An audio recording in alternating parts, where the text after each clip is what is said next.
Name some of them that we went over last week and the week before. Mada, Unmada. Garva, pride. Dainya, humility. Any more? In one ear, out the other. You see why I get frustrated sometimes? I've been banging on these guys for years and they still don't remember all this stuff. Huh? Trasa. Mm-hmm. What does that mean? Confusion?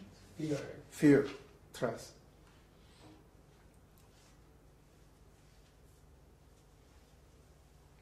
So the combination of all these complex factors within the heart of the devotee gives rise to the phenomenon of bhakti-rasa. Bhakti-rasa is a very complex phenomenon, and we are dealing with the parts, the elements of bhakti-rasa, all these different bhavas. So we should know these terms, we should be familiar with these terms, and we should also contemplate them within our own hearts as we perform our devotional service. See how they work, see how they operate.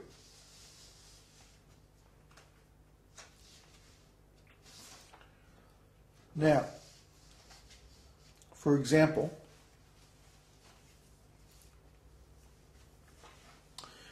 the Sthāyi-bhāva. We're going to have to describe the Sthāyi-bhāva in more detail in a later class, because the Sthāyi-bhāva itself is also complex. Okay? The Sthāyi-bhāva has several different levels, 7 different levels actually. We talked about this. Remember I made that chart, 7 levels of consciousness or energy in the different chakras? But when we're talking about these 7 levels of energy or intensity in relation to the Sthāyi-bhāva, oh, good grief. Why do they always call right in the middle of satsang? I think it's because the connection failed. Anyway, where were we? When the Sthāyi-bhāva, when the mukhya-rati is increasing in intensity, it goes through 7 levels.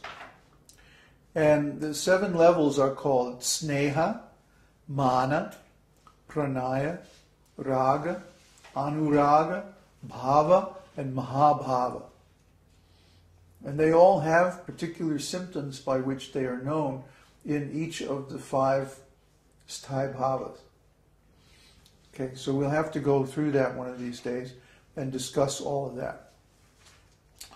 So when the different levels of intensity of the Sthāyi-bhāva combine with all these different tastes of the vyabhichari bhavas and vibhavas and anubhavas and so on, this produces a very complex emotional taste, which has all these different aspects and elements.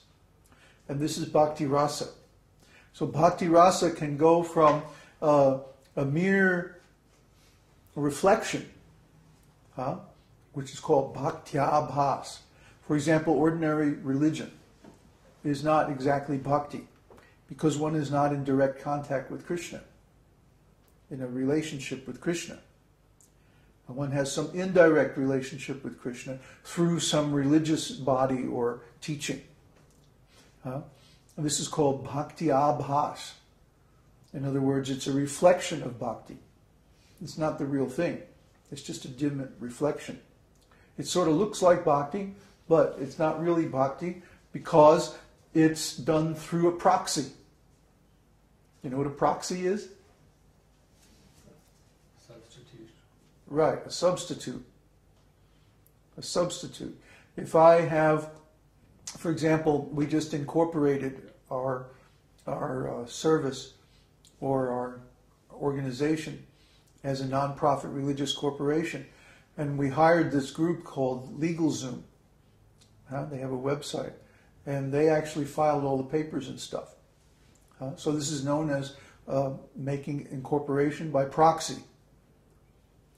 We didn't directly serve or file the papers because we're in a foreign country. We're out of jurisdiction. So someone in that jurisdiction had to do it. And that's called a filing by proxy. It's a very common thing. Nothing extraordinary. It happens all the time. But in spiritual life, we are meant to have a direct personal relationship with Krishna. And when we accept some indirect relationship through another party, through a third party, this is called a proxy.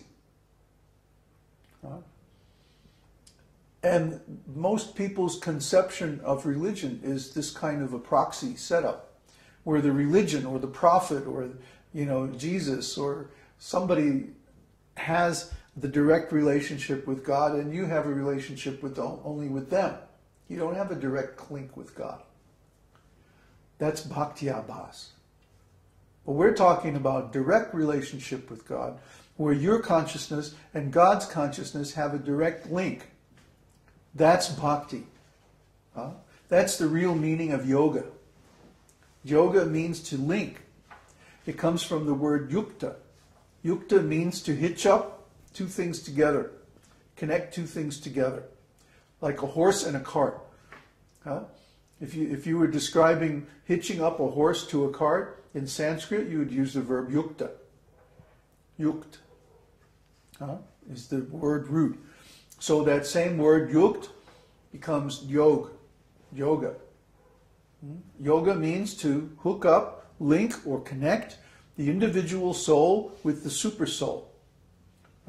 The living entity with the Supreme Lord, or the self with Krishna. That's yoga. Any other meaning of yoga is derivative and indirect, and again becomes a proxy situation instead of the real thing. So now, bhakti-rasa is a combination of all these complex tastes and elements, different types of consciousness.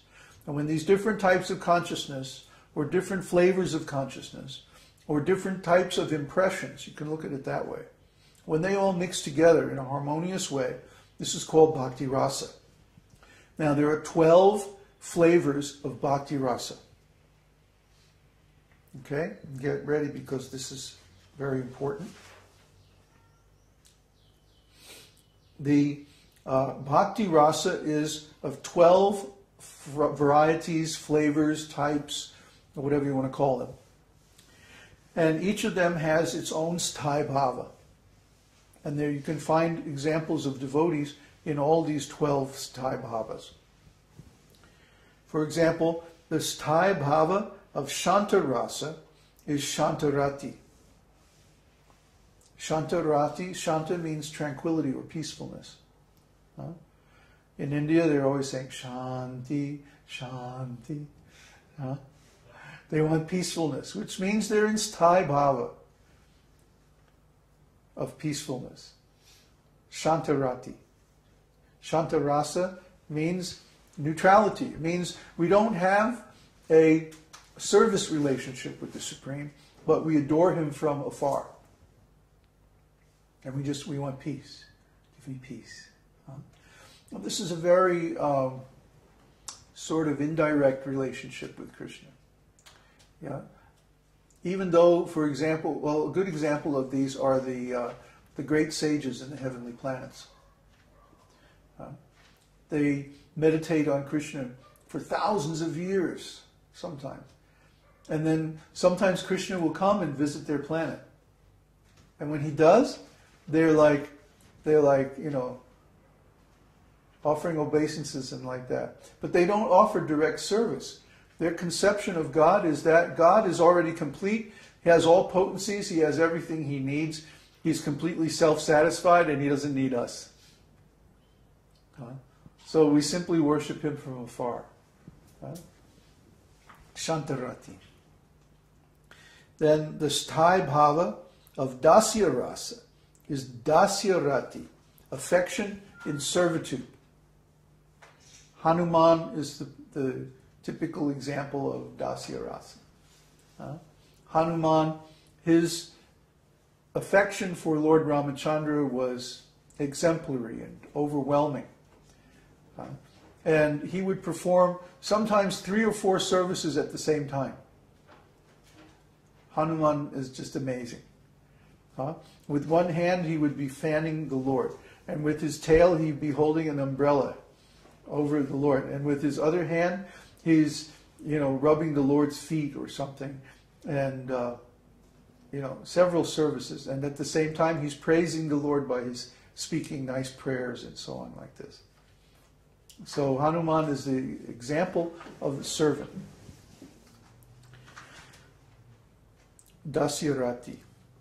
Then the Sthāyi-bhāva of sakhya-rasa is mukhya-rati, or friendship. And of course the perfect example is Krishna's cowherd boyfriends in Vrindavan.